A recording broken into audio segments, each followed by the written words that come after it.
ఓ నకిలీ Gulf agent కేంద్రం నుండి ఏకంగా వేములవాడ ఎమ్మెల్యేకే ఫోన్ రావడం సంచలనాన్ని సృష్టించింది. వివరాల్లోకి వెళ్ళగా, జగిత్యాల కేంద్రంగా నడుస్తున్న ఓ నకిలీ గల్ఫ్ ఏజెంట్ తన కార్యాలయం నుండి తాను నియమించుకున్న ఓ మహిళ ద్వారా ఫోన్ నెంబర్లు సేకరించి నిరుద్యోగులకు ఫోన్ ద్వారా వలవేసి గల్ఫ్ పంపిస్తానని మోసాలకు పాల్పడుతున్నాడు.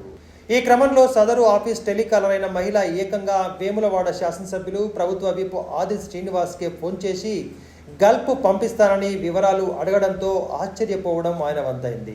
వెంటనే తేరుకున్న ఆయన ఫోన్ కాల్పై ఆరా తీయాలని పోలీసులకు సూచించడంతో తీగ లాగితే అక్రమ గల్ఫ్ ఏజెంట్ల దందా బయటకు వచ్చింది. లక్ష్మి గల్ఫ్ ట్రావెల్స్ పేరుతో జగిత్యాల కేంద్రంగా జంబిగద్దల వద్ద ఓ ట్రావెల్ ఏజెన్సీ నిర్వహిస్తున్న నవీన్ అనే వ్యక్తి ఆ మహిళ ద్వారా చుట్టుపక్కల ప్రాంతాల యువతకు ఫోన్లు చేయించి ట్రాప్ చేస్తున్నట్లు గుర్తించారు. వెంటనే దాడి చేసిన పోలీసులు నకిలీ ఏజెంట్ నవీన్ను అరెస్ట్ చేసి రిమాండ్కు తరలించారు.